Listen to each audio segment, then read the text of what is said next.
శ్రీమాత్రే నమః.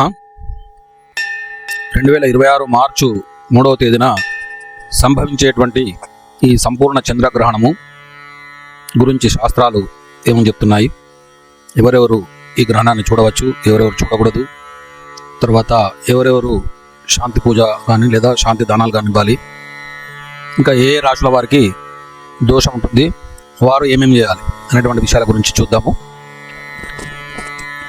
శాస్త్రం లోపల ఏ రాశిలో అయితే గ్రహణం పడుతుందో వారు ఆ గ్రహణాన్ని అస్సలే చూడకూడదు అని చెప్పేసి అని వరాహమిహిరుడు చెప్పాడు. జన్మర్క్షే జన్మరాశౌచ పశ్చేన్నైవ కదాచన యపశ్చేత్ మోహితాశ్చైవ తస్య రిష్టం భవేత్ ధ్రువమని. అంటే ఎవరి జన్మ నక్షత్రం మీద లేదా ఎవరి జన్మరాశి లోపల గ్రహణం ఏర్పడుతుందో వారు ఆ గ్రహణాన్ని ఏమాత్రం చూడకూడదు.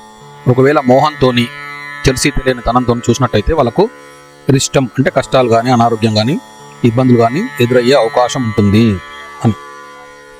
తర్వాత ఏదైనా ఒక గ్రహణం ఏర్పడ్డప్పుడు మొత్తం ఉన్న 12 రాశుల లోపలికి ఎవరికి ఎలాంటి ఫలితాలు ఉంటాయి అనేటువంటి విషయం గురించి శాస్త్రం చెప్పింది. ఆ విషయాలు కూడా ఇద్దాం. అదేంటంటే జన్మ ఘాత వ్యయక్షీణ రోగ మృత్యు భయావహం శుభం చైవ తృతీయే చ షష్ఠే చ ఏకాదశే తథా. అంటే శ్లోకం ప్రకారం ఏంటంటే ఈ గ్రహణం ఏర్పడేటువంటి సింహరాశికి అత్యంత దోషం, తర్వాత వృషభ రాశికి వృషభం, మిథునం, కర్కాటకం, సింహం అంటే వృషభ రాశి నుంచి 4వ స్థానం అవుతుంది కాబట్టి అక్కడ మాతృపీడ, తర్వాత ఈ స్థిరాస్తులు, ఆస్తి నష్టం ఇట్లాంటివి జరిగే అవకాశం ఉంటుంది.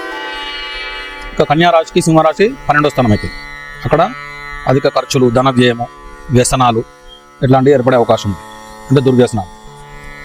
ఇక మకర రాశికి సింహరాశి 8వం అవుతుంది, అక్కడ ప్రాణగండాలు, ప్రమాదాలు ఇట్లాంటివి రావచ్చు.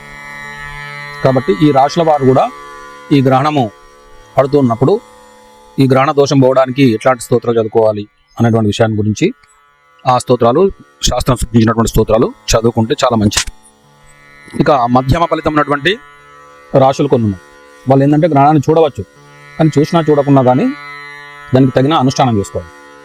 అవేంటి అంటే మేషరాశి వారు, కర్కాటక రాశివారు, వృశ్చిక రాశివారు, కుంభరాశివారు, వీరికేమో అది మధ్యమ ఫలితం. అంటే వారు కూడా ఈ యొక్క స్తోత్రాలను చదువుకుంటే చాలా మంచిది. ఇక ఈ గ్రహణం వల్ల శుభ ఫలితం వచ్చేటువంటి రాశులు ఉన్నాయి. అదేంటంటే ఒకటి మిథున రాశి, ఇంకోటి తులారాశి, ఇంకోటి ధనస్సు రాశి, మీనరాశి. ఈ 4 రాశుల వాళ్ళకు శుభ ఫలితాలు ఉంటాయి. మిథునము, తుల, ధనస్సు, మీనం. కాబట్టి ఎవరెవరికైతే ఏ రాశులకైతే అత్యంత దోషం ఉందో వాళ్ళేమో ఖచ్చితంగా అవన్నీ చదువుకోవాలి. మధ్యమ ఫలితం ఉండే వాళ్ళు కొద్దిగా స్తోత్రాలు చదువుకుంటే సరిపోతుంది. ఇంకా శుభ ఫలితం ఉన్న వాళ్ళకు గ్రహణాన్ని నిరభ్యంతరంగా చూడవచ్చు. దాని వాళ్ళకు ఈ దోషం వల్ల లాభమే తప్ప, ఈ గ్రహణం వల్ల లాభమే తప్ప నష్టమేమీ ఉండదు. ఇక యస్మిన్ భే గ్రహణం తస్మిన్ పీఠ్యాంతే తత్ ప్రభావతః తత్తుల్య ఫలదాః జ్ఞేయాః అనుజన్మ త్రిజన్మకాః. అంటే గ్రహణము ఏ నక్షత్రంలో అయితే సంభవిస్తుందో ఆ నక్షత్రం పూర్తిగా ఈ దోష ప్రభావం ఉంటుంది. దాని పక్కకు ఉన్నటువంటి నక్షత్రాలను ఏమంటారంటే అనుజన్మ నక్షత్రం లేదా త్రిజన్మ నక్షత్రం లేదా అధిదేవత ప్రత్యేకదానంగా విన్నారు కదా మీరు, అట్లా. అంటే ఈ పుబ్బ నక్షత్రం కన్నా ముందు ఉండేది మఖ నక్షత్రం, తర్వాత పుబ్బ నక్షత్రం తర్వాత ఉండేది ఉత్తర నక్షత్రం. ఈ రాశి వాళ్ళకు కూడా కొద్దిగా ఎక్కువ తక్కువ గ్రహణ దోష ఫలితాలు ఉంటాయి. కాబట్టి వీరు మాత్రం తప్పనిసరి గ్రహణ శాంతి చేసుకోవాలి. ఏషాం నక్షత్ర రాశౌతు గ్రహణం సంప్రజాయతే తేషాం పీడాకరణ్యేం శాంతిం కుర్యాత్ ప్రయత్నతః. అంటే ఇది పుబ్బా నక్షత్రంలో పడుతుంది కాబట్టి వాళ్ళు తప్పనిసరి శాంతి చేసుకోవాలి. ఇంకా మగ ఉత్తర నక్షత్రం వాళ్ళు కూడా శాంతి చేసుకుంటే మంచిది. మరి ఎట్లాంటి ఫలితాలు ఉంటాయి అంటే జన్మర్క్షే దేహపీడా స్యాత్. అంటే ఈ పుబ్బా నక్షత్రం వారికి దేహపీడ అంటే శరీరానికి అనారోగ్యాలు కానీ శరీర బాధలు ఉండే అవకాశం ఉంటుంది. అనుజన్మని మానసం. మరి అధిదేవత నక్షత్రమైనటువంటి మఖ నక్షత్రం వారికి మానసిక ఇబ్బందులు ఉంటాయి. అంటే మానసిక అశాంతి, ఆందోళన, ఇంకా మానసికమైనటువంటి ఇబ్బందులు కలిగే అవకాశం ఉంటుంది. త్రిజన్మని ధనభ్రంశో గ్రహణే చంద్రసూర్యయో. ఇక ప్రత్యధి నక్షత్రమైనటువంటి ఉత్తర నక్షత్రానికి అంటే బుబ్బ నక్షత్రం తర్వాత ఉన్నటువంటి ఉత్తర నక్షత్రానికి ధన నష్టము, అధిక ఖర్చులు లేదా ఆర్థిక ఇబ్బందులు ఇట్లాంటివి ఉండడానికి అవకాశం ఉంటుంది. కాబట్టి ఈ 3 నక్షత్రాల వాళ్ళు మఖ, పుబ్బ, ఉత్తర, ఈ 3 నక్షత్రాల వాళ్ళు కూడా తగిన దానాలు ఇచ్చి దోష నివృత్తి చేసుకుంటే ఒక పరిష్కారం ఏర్పడుతుందని చెప్పేసి ఋషులు చెబుతున్నారు. అంతేకాకుండా ఈ గ్రహణ సమయం లోపల ఆయా స్తోత్రాలను చదువుకుంటే చాలా మంచిది. ఇక ఎట్లాంటి దానాలు ఇవ్వాలంటే సవర్ణం నిర్మితం సూర్యం రాజతం చంద్రమేవచ రాహుంచ నాగఘట్టితం దద్యాత్ శాంతికరం భవేత్. ఒకవేళ సూర్యగ్రహణం అయితే బంగారంతో కూడుకున్నటువంటి సూర్యప్రతిమ, ఇది చంద్రగ్రహణం కాబట్టి వెండితో కూడుకున్నటువంటి ఒక చంద్ర ప్రతిమ, తర్వాత సీసంతో కూడుకున్న రాహు ప్రతిమ అన్నారు. ఇప్పుడు సీసం దొరకడం కష్టం కాబట్టి అది కూడా వెండితోనే ఇవ్వచ్చు. ఈ ప్రతిమలను దానం ఇవ్వాలి. రజితేన విదోహ బింబం కృత్వా విప్రాయ దాపయేతన్, అంటే వెండితో చేసినటువంటి చంద్ర ప్రతిమను దానం ఇవ్వాలి. అప్పుడు రాహును ప్రార్థించాలి. ఈ ముందర పెట్టేసుకొని ఒక చిన్న కలశం లోపల ఇవన్నీ పెట్టేసుకుని వాటి మీద కొన్ని ప్రోక్షణ కానీ లేకుంటే అభిషేకం కానీ చేసి పసుపు కుంకుమ అక్షింతలు పూలు గరక ఏ ఉంటే అవి పెట్టేసి నమస్కారం చేసి ఈ శ్లోకం చదువుకోవాలి. తమోమయ మహాభీమ సోమశత్రో వితుంతుద రాజత ప్రతిదానేన మమ శాంతి ప్రదోభవా. అంటే రావుకున్నటువంటి పేరు ఏంటంటే విధుంతుడు. ఓ విధుంతుడా, చీకటి మయుడవు, అత్యంత భయంకరుడవు, చంద్రుడికి శత్రువైన ఓ రాహువా, నేను సమర్పించేటువంటి ఈ యొక్క వెండి ప్రతిమ దానం వల్ల సంతృప్తి చెంది నాకు ఉన్నటువంటి గ్రహణ దోషాలను తొలగించి నాకు శాంతిని ప్రసాదించు అని ఈ యొక్క శ్లోకం యొక్క అర్థం. తర్వాత ద్రవ్యాభావే తథాపాత్ర లాభే చైవ ద్విజోత్తమ తన్మూల్యం దక్షిణం దద్యా సర్వకర్మ ప్రసిద్ధే అని. ఒకవేళ అక్కడ వస్తువును దానం తీసుకోవడానికి ఎవరు లేనప్పుడు లేదా వస్తువులే మన దగ్గర లేనప్పుడు ఏం చేయొచ్చు అంటే ఆ వస్తువులకు ఎంత అవుతుందో అంత ధనాన్ని ఎవరైనా సద్బ్రాహ్మణుడు, మంచి నియమనిష్టలు కలిగినటువంటి బ్రాహ్మణుడికి దానం ఇవ్వచ్చు. ఒకవేళ వాళ్ళు దానం తీసుకోకుండా ఏం చేయాలంటే సర్వే దేవాహ జలస్థితాహ, తర్వాత ప్రస్తుతానికి అది పూజా గదిని పెట్టి తర్వాత అవి తీసుకుపోయి ఏదైనా ఒక ప్రవహించేటువంటి జల ప్రవాహం లోపల వదిలేసినా కానీ లేకుంటే చెరువుల లోపల కానీ నదుల లోపల కానీ ఎక్కడైనా వదిలేసినా కానీ, ఎందుకంటే అన్ని నీళ్ళ లోపల సర్వ దేవతలు ఉంటారు కాబట్టి అక్కడ వదిలేసినా కానీ వారికి సమర్పించినట్టే ఫలితం వస్తుంది. ఇక ఇది కాకుండా ఇంకా ఈ నక్షత్రం వాళ్ళు, ముఖ్యంగా పుబ్బా నక్షత్రం వాళ్ళు, మఘ నక్షత్రం వాళ్ళు, ఉత్తర నక్షత్రం వాళ్ళు ఇంకా ఇట్లా వేసుకుంటే ఇంకా చాలా మంచిదని చెప్పేసి అని శాస్త్రం చెప్తుంది. ఏంటది అంటే ఆజ్యం ఉత్పత్తి హేతుశ్చ సర్వవ్యాధి వినాశనం ఛాయావలోకన దానేన మమ పాపం వ్యపోహతు అని.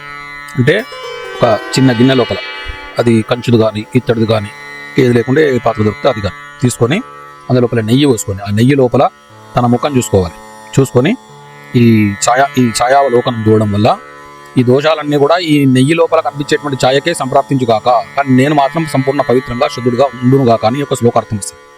ఆ తర్వాత ఈ నెయ్యిని తీసుకుపోయి మనము ఎవరైనా దానం తీసుకుంటే ఇవ్వచ్చు. ప్రస్తుత కాలం లోపల ఎవరు అట్లాంటి గ్రహణ దానాలు దోష దానాలు పట్టడం లేదు కాబట్టి అప్పుడు ఏం చేయాలంటే కొన్ని నిర్జన ప్రదేశం లోపల కానీ లేకుంటే నీళ్ళల్లో కానీ తర్వాత ఏది లేకుండా మామూలుగా ఒక వత్తి వేసి దీపం రూపం లోపల కానీ సమర్పిస్తే మంచిది. ఇక ఈ గ్రహణ శాంతి సంబంధించినటువంటి శ్లోకాలు ఇప్పటిదాకా దుష్ఫలితాలు ఎవరెవరికి ఉంటాయి, మధ్యమ ఫలితాలు ఎవరెవరికి ఉంటాయని వాళ్ళందరూ కూడా చదువుకుంటే చాలా మంచిది. అది ఏంది? ఇంద్రో అనలో దండధర్చ రక్ష ప్రాచేతసో వాయు కుబేర శర్వాహ అజ్జన్మ వృక్షే మమ రాశి సంస్థే చంద్రోపరాగం శమయంతు సర్వే. ఈ శ్లోకం చదువుకొని నమస్కారం చేయాలి. దీంతో పాటు ఇంకా అష్టదిక్పాలకు సంబంధించినటువంటి ఈ శ్లోకాలు ప్రార్థనలన్నీ కూడా చదువుకుంటే చాలా మంచిది.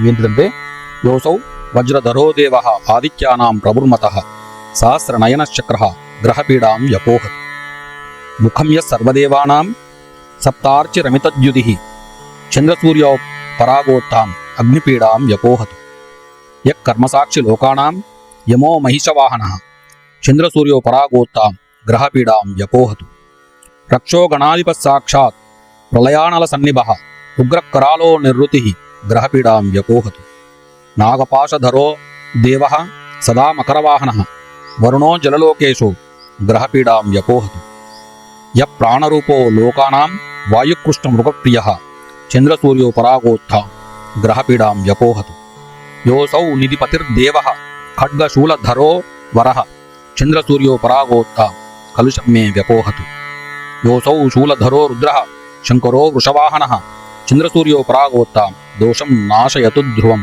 అని ఈ యొక్క అన్ని శ్లోకాలు చదువుకొని నమస్కారం చేసుకొని మరి ఈ విధంగా శాంతి ప్రక్రియలు చేసుకుంటే ఇప్పటిదాకా ఉన్నటువంటి దోషాలు కూడా తొలగిపోతాయి. తర్వాత ఈ గ్రహణం వల్ల సంభవించేటువంటి దోషాలు కూడా తొలగిపోతాయి. ఈ గ్రహణ సమయం అనేది అత్యంత పవిత్రమైనటువంటి కాలం. ఈ సమయం లోపల చేసినటువంటి ఎటువంటి సాధన అయినా కానీ అది అనేక రెట్ల ఫలితం ఉంటుంది. కాబట్టి వీలైన వాళ్ళు ఏం తెలియకున్నా కానీ నమశివాయ అనేటువంటి జపానికి, అంటే 5 అక్షరాలతో కూడుకున్నటువంటిది ప్రణవం పెట్టకుండా, అంటే ఓం పెట్టకుండా నమశివాయ అనేటువంటి జపం ఎవరైనా చేసుకోవచ్చు. కాబట్టి ఆ యొక్క జపాన్ని వీలైనంత వరకు చేసుకోండి. ఎందుకంటే అది శివ అంటేనే శుభాలను ఇచ్చేది కాబట్టి అటువంటి చేసుకో. అట్లాగే విష్ణవే నమః అనేటువంటి జపం కూడా అందరూ చేసుకోవచ్చు. దానివల్ల ఏమైందంటే తన శక్తి సామర్థ్యాలు, ప్రతిభా సామర్థ్యాలను కూడా వ్యాపించి తనకు మంచి కీర్తి ప్రతిష్టలు, ఐశ్వర్యాలను కూడా సంప్రాప్తిస్తాయి. కాబట్టి అంతేకాకుండా శివుణ్ణి, విష్ణువు ఇద్దరిని ఆరాధించినట్టయితే ఆయుర్వృద్ధి కూడా కలుగుతాయని చెప్పేసి శాస్త్రం. కాబట్టి ఇద్దరి మధ్య తేడా ఇవ్వకుండా ఇద్దరిని ఆరాధించిన వాళ్ళకు ఆయురు వృద్ధి అవుతుందని చెప్పేసి శాస్త్రం ఉంది. కాబట్టి ఈ 2 జపాలు కూడా వేసుకోవచ్చు. ఇంకా ఎవరికి ఏది భక్తో, ఆంజనేయ దీక్ష తీసుకున్న వాళ్ళు ఆంజనేయ భక్తులు ఆంజనేయ జపం చేసుకోవచ్చు. ఇంకా అమ్మవారి భక్తులు అమ్మవారి జపం చేసుకోవచ్చు. శ్రీమాత్రే నమః అనేటువంటిది కూడా చేసుకోవచ్చు. ఇట్లా ఎవరు ఏ దేవుని ఆరాధిస్తే ఆయా సాధనలు ఈ గ్రహణ సమయంలో చేసుకుంటే చాలా మంచిది. శ్రీమాత్రే నమః. స్వస్తి. శుభం భవతు.